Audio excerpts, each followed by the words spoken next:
नमस्कार. शरीराला भूक लागली की आपण जेवतो, पण मनाच्या भुकेचं काय? आजची पिढी डिप्रेशन आणि तणावात का आहे? कारण आपण मुळापासून तुटलो आहोत. आजचा हा व्हिडिओ म्हणजे तुमच्या मनावर फुंकर घालणारा एक प्रयत्न आहे. संतांनी दिलेला हा डोस कडू वाटेल, पण तो तुमच्या भविष्यासाठी अमृतासारखा काम करेल. हा भक्तीचा प्रवास नाही, हे लाईफ मॅनेजमेंट आहे, जे शेकडो वर्षांपूर्वी लिहून ठेवलंय. आज आपण एका अशा आनंदाचा शोध घेणार आहोत, जो आपल्याला या धावपळीच्या आयुष्यात मनशांती मिळवून देईल. संत एकनाथ महाराजांचा हा सुंदर अभंग आपल्या जीवनाला एक नवी दिशा देणारा आहे. संत एकनाथ महाराज म्हणतात की ज्याच्या मनामध्ये ईश्वर चरणांविषयी ओढ निर्माण झाली आहे, त्याच्या जीवनात फक्त आणि फक्त आनंद भरून राहिला आहे. कृपासागर असणारा तो गोविंद म्हणजेच परमेश्वर आपल्या पाठीशी उभा आहे. जेव्हा आपण त्या ईश्वराच्या दारात जातो, तेव्हा तिथे ब्रह्मानंदाचा गजर सुरू असतो. तिथला आनंद एवढा मोठा असतो की साक्षात लक्ष्मी माता देखील प्रसन्न होऊन आपल्याला आशीर्वादरूपी प्रसाद देण्यासाठी बाहेर येते. शेवटी संत एकनाथ महाराज सांगतात की फक्त त्या परमात्म्याचे नामस्मरण केल्याने आपल्याला स्वतःचा शोध लागतो, म्हणजेच आत्मारामाची भेट होते. आजच्या मानवी जीवनात या विचारांचे महत्त्व खूप मोठे आहे. आपण पैशाने वस्तू खरेदी करू शकतो, पण मनाचा आनंद विकत घेऊ शकत नाही. हा अभंग आपल्याला हे शिकवतो की खरा आनंद बाहेरच्या जगात नसून तो आपल्या आत आहे. जेव्हा आपण ईश्वराशी आणि स्वतःशी जोडले जातो, तेव्हा आपल्याला कोणत्याही संकटात स्थिर राहण्याची ताकद मिळते. या अभंगातून आपल्याला खूप महत्त्वाची शिकवण मिळते. पहिली शिकवण म्हणजे कृतज्ञता. आपल्याकडे जे काही आहे त्याबद्दल ईश्वराचे आभार मानणे. दुसरी शिकवण म्हणजे नामस्मरणाची ताकद. जेव्हा मन अशांत असेल, तेव्हा देवाचे नाव घेतल्याने मनाला स्थिरता मिळते. जेव्हा तुम्ही या अभंगाचा विचार तुमच्या रोजच्या जगण्यात आणाल, तेव्हा तुमच्यातील नकारात्मकता नष्ट होईल. संकटाच्या वेळी तुमचे मन डगमगणार नाही, कारण तुम्हाला ठाऊक असेल की कृपासागर गोविंद तुमच्या सोबत आहे. तुमच्या बोलण्यात आणि वागण्यात नम्रता येईल. हा बदल तुमच्या कुटुंबात आणि कामाच्या ठिकाणी देखील सकारात्मक वातावरण निर्माण करेल. तर मंडळी, हा अभंग फक्त ऐकण्यासाठी नाही, तर तो अनुभवण्यासाठी आहे. आजपासूनच आपल्या रोजच्या आयुष्यात थोडा वेळ काढून शांत बसा, नामस्मरण करा आणि त्या ब्रह्मानंदाचा अनुभव घ्या. चला तर मग जाणून घेऊया या अभंगाचा भावार्थ विश्लेषण, सामाजिक संदेश व नैतिक धडा वास्तविक जीवनातील उदाहरणासह. पहिला चरण, येथोनी आनंदुरे आनंदू, कृपासागर तो गोविंदुरे. भावार्थ विश्लेषण. संत एकनाथ महाराज या पहिल्याच चरणात भक्तीच्या परमोच्च आनंदाची घोषणा करत आहेत. ते म्हणतात की ज्या क्षणी आपण देवाच्या दारात येतो किंवा त्याच्या नामात लीन होतो, तिथून पुढे केवळ आणि केवळ आनंदाचाच प्रवास सुरू होतो. हा आनंद संसारी सुखासारखा क्षणभंगूर नाही, तर तो अखंड टिकणारा आहे. याचे कारण असे की आपला गोविंद, आपला परमात्मा हा निव्वळ देव नाही, तर तो कृपेचा अथांग सागर आहे. समुद्राला जसा अंत नसतो, तसाच देवाच्या कृपेलाही अंत नसतो. जेव्हा आपण त्याच्या चरणाशी येतो, तेव्हा आपल्या सर्व चिंता, दुःख आणि वेदना नष्ट होतात आणि तिथून पुढे फक्त परम सुखाची अनुभूती येऊ लागते. हा विठ्ठल, हा गोविंद भक्तांवर नेहमी मायेची पाखर घालण्यासाठी तयार असतो. हाच या ओळींचा खरा आणि खोल अर्थ आहे. सामाजिक संदेश आणि नैतिक धडा. संत एकनाथ महाराज या पहिल्या चरणातून समाजाला समानतेचा आणि अमृतबाह्य आनंदाचा एक फार मोठा धडा देतात. त्या काळात समाजात जात पात, गरिबी, श्रीमंती यावरून खूप विषमता होती. सर्वसामान्य माणूस संकटांनी आणि भेदभावाने खचून गेला होता. अशा वेळी नाथांनी सांगितले की त्या भगवंताच्या दरबारात म्हणजे या सृष्टीत आनंदाचा पूर आला आहे आणि तो गोविंद म्हणजेच तो ईश्वर कृपासागर आहे. कृपासागर याचा अर्थ तो कोणामध्येही भेदभाव करत नाही. जसा समुद्र सर्वांसाठी सारखाच असतो, तसेच देवाचे प्रेमही सर्वांसाठी सारखाच आहे. संतांना समाजाला हे पटवून द्यायचे होते की तुम्ही स्वतःला कधीही कमी समजू नका. बाह्य परिस्थिती कशीही असली तरी तुमच्या आत असणारा आनंद कोणीही हिरावून घेऊ शकत नाही. समाजाने एकमेकांकडे पाहताना भेदभावाची भिंत पाडून प्रेमाने एकत्र यावे, हाच यामागील खरा नैतिक धडा आहे. वास्तविक जीवनातील उदाहरण. आजच्या काळात याचे हुबेहूब उदाहरण पाहायचे झाले तर आपण पंढरीची वारी पाहू शकतो. वारीमध्ये लाखो वारकरी एकत्र चालतात. तिथे कोणी डॉक्टर असतो, कोणी मोठा उद्योगपती असतो, तर कोणी शेतात काम करणारा सामान्य शेतकरी असतो. पण वारीत चालताना कोणी कोणाची जात विचारत नाही, कोणी कोणाची श्रीमंती पाहत नाही. सगळेजण एकमेकांच्या पाया पडतात आणि माऊली म्हणून हाक मारतात. तिथे प्रत्येकाच्या चेहऱ्यावर एक वेगळाच आनंद असतो. ऊन, पाऊस, पायाला पडलेले फोड या कशाचीही त्यांना पर्वा नसते. हाच तो येथोनी आनंदुरे आनंदू आहे. जेव्हा माणूस आपले पद आणि अहंकार बाजूला ठेवून सर्वांशी प्रेमाने वागतो, तेव्हा त्याला या कृपासागराची अनुभूती येते. आपल्या दैनंदिन जीवनात जेव्हा आपण एखाद्या गरजू व्यक्तीला कोणतीही अपेक्षा न ठेवता मदत करतो, तेव्हा आपल्या मनाला जो निवांत आणि खरा आनंद मिळतो, तेच या चरणाचे जिवंत उदाहरण आहे. दुसरा चरण, महाराजाचे राऊळी, वाजे ब्रह्मानंद टाळी. भावार्थ विश्लेषण. या दुसऱ्या चरणात महाराज त्या आनंदाचे अतिशय सुंदर वर्णन करत आहेत. येथे महाराज म्हणजे दुसरा तिसरा कोणी नसून साक्षात पंढरीचा राणा, तो जगन्निवास विठ्ठल आहे. राऊळ म्हणजे त्याचे मंदिर. जेव्हा सर्व भक्त एकत्र येतात आणि त्या विठ्ठलाच्या मंदिरात नामसंकीर्तन करू लागतात, तेव्हा तिथे वाजणारी टाळी ही साधीसुधी टाळी नसते. ती टाळी ब्रह्मानंदाची टाळी असते. ब्रह्मानंद म्हणजे असा आनंद ज्याच्या पुढे जगातील सर्व संपत्ती, सर्व सुखे अगदी फिकी वाटतात. जेव्हा भक्त देहाचे भान विसरून आपला अहंकार बाजूला सारून टाळ्या वाजवत देवाच्या नामात दंग होतात, तेव्हा त्या टाळीच्या आवाजाने संपूर्ण वातावरण पवित्र होते. त्या ठिकाणी भक्त आणि भगवंत एकरूप होऊन जातात. मनातील सर्व वाईट विचार गळून पडतात आणि केवळ ईश्वरी चैतन्याची अनुभूती त्या मंदिरात आणि भक्तांच्या हृदयात भरून राहते, असे एकनाथ महाराज आपल्याला सांगत आहेत. सामाजिक संदेश आणि नैतिक धडा. राऊळ म्हणजे मंदिर, पण संतांच्या दृष्टीने हे मंदिर केवळ दगडधोंड्यांचे नव्हते, तर हे संपूर्ण जग आणि आपले शरीर हेच एक मंदिर आहे. ब्रह्मानंद टाळी वाजणे याचा अर्थ जेव्हा अनेक हात एकत्र येतात आणि एकोप्याने टाळी वाजते तेव्हा तिथे परमानंद निर्माण होतो. त्या काळात समाजात एकजूट नव्हती, लोक आपापसात विभागलेले होते. संतांनी या चरणाद्वारे सामूहिक शक्तीचा आणि एकतेचा संदेश दिला आहे. जेव्हा समाजातले सगळे लोक एकत्र होऊन कुठलेही चांगले काम करतात तेव्हा तिथे ईश्वरी शक्ती निर्माण होते. माणसाने स्वार्थी न बनता समूहाचा विचार करावा आणि एकोप्याने राहावे, हा नैतिक धडा संतांना समाजाला द्यायचा होता. वास्तविक जीवनातील उदाहरण.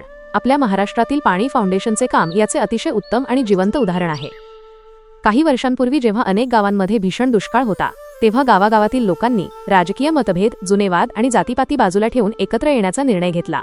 श्रीमंत असो की गरीब, सर्वजण हातात फावडे आणि घमेले घेऊन सकाळी एकत्र आले. त्यांनी श्रमदान केले.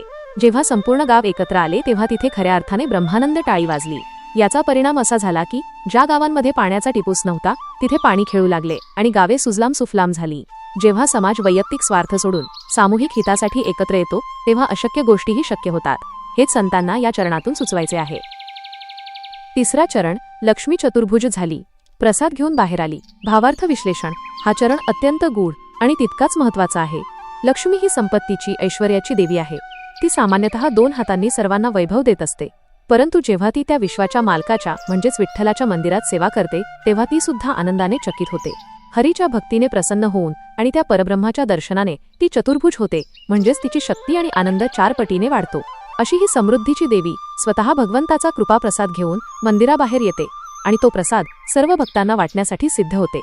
याचा सखोल अर्थ असा आहे की जो मनुष्य विठ्ठलाच्या भक्तीत लीन होतो त्याला जगात कोणत्याही गोष्टीची कमतरता भासत नाही.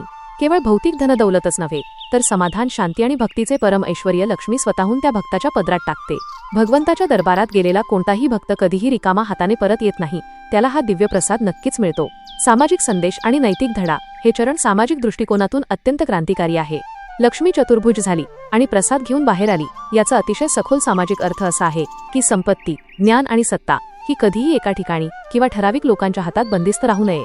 ती समाजातील शेवटच्या घटकापर्यंत पोहोचली पाहिजे. त्या काळात ज्ञान आणि समृद्धीवर काही ठराविक लोकांचाच अधिकार मानला जात होता.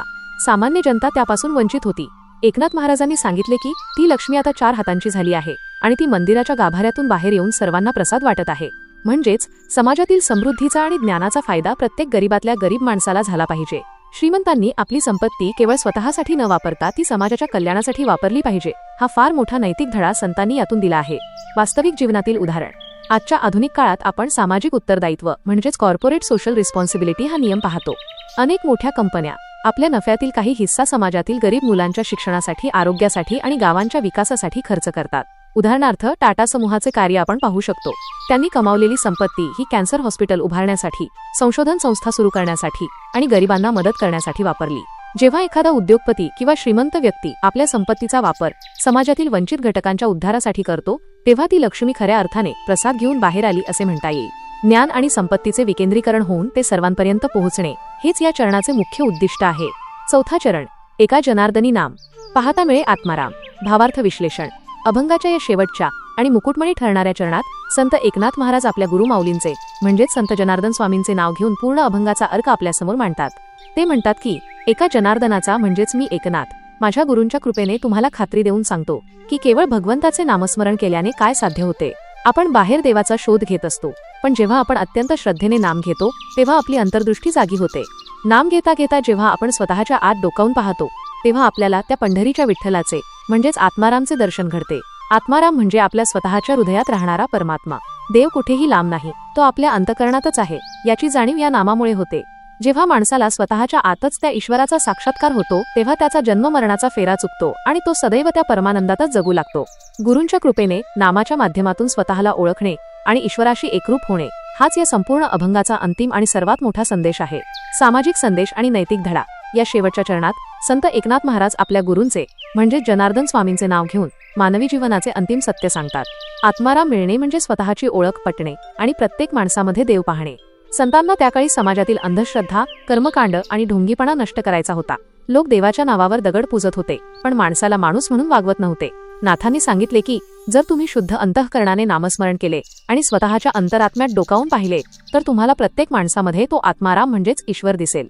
याचा सामाजिक संदेश असा आहे की माणसाने स्वतःशी प्रामाणिक राहावे आणि दुसऱ्या कोणत्याही व्यक्तीला त्रास देऊ नये। प्रत्येक व्यक्तीमध्ये ईश्वराचा अंश आहे हा आदरभाव समाजात रुजवणे हाच संतांचा अंतिम नैतिक धडा होता। वास्तविक जीवनातील उदाहरण याचे सर्वोत्तम उदाहरण म्हणजे संत गाडगेबाबा आणि बाबा आमटे यांचे कार्य। बाबा आमटे यांनी कुष्ठरोग्यांची सेवा केली, ज्यांना समाजाने पूर्णपणे बहिष्कृत केले होते। लोक ज्यांचा तिरस्कार करत होते त्या कुष्ठरोग्यांमध्ये बाबा आमटे यांना आत्माराम दिसला। त्यांनी त्यांची सेवा करून त्यांना सन्मानाने जगण्याचे साधन मिळवून दिले। तसेच आपण आपल्या रोजच्या आयुष्यात जेव्हा रस्त्याकडेला असणाऱ्या एखाद्या भुकेल्या माणसाला अन्न देतो किंवा एखाद्या अंध व्यक्तीला रस्ता ओलांडून देतो तेव्हा आपण त्याच्यातील आत्मारामाचाच आदर करत असतो। संतांना हाच संदेश द्यायचा होता की मंदिरातल्या मूर्तीमध्ये देव शोधण्यापेक्षा आधी माणसातील देव जागा करा आणि माणसाची सेवा करा। आजच्या म्हणजेच सध्याच्या काळातील नवीन पिढीसाठी अभंगाचा संदेश त्यांच्या आधुनिक भाषेत। मित्रांनो, आज आपण सगळेजण हॅपीनेसच्या मागे धावत आहोत। आपण चांगल्या नोकरीत, नवीन गाडीत फिरण्यात किंवा सोशल मीडियावरील फोटोंमध्ये आनंद शोधत असतो, पण हा आनंद तात्पुरता असतो। मोबाईलचा डेटा संपला की किंवा बॅटरी संपली की जसे आपण अस्वस्थ होतो तसेच काहीसे आपल्या आयुष्याचे झाले आहे। संत एकनाथ महाराज या अभंगातून आपल्याला एक अत्यंत सोपी लाईफ हॅक सांगत आहेत। ते म्हणतात की तुमचा आनंद बाहेरच्या कोणत्याही गोष्टीवर अवलंबून ठेवू नका। स्वतःला आतून इतके मजबूत आणि आनंदी बनवा की बाहेरची कोणतीही परिस्थिती तुम्हाला दुःखी करू शकणार नाही। तुमचे शरीर आणि मन हेच तुमचे मुख्य केंद्र आहे, त्याला चांगल्या विचारांनी चार्ज करा।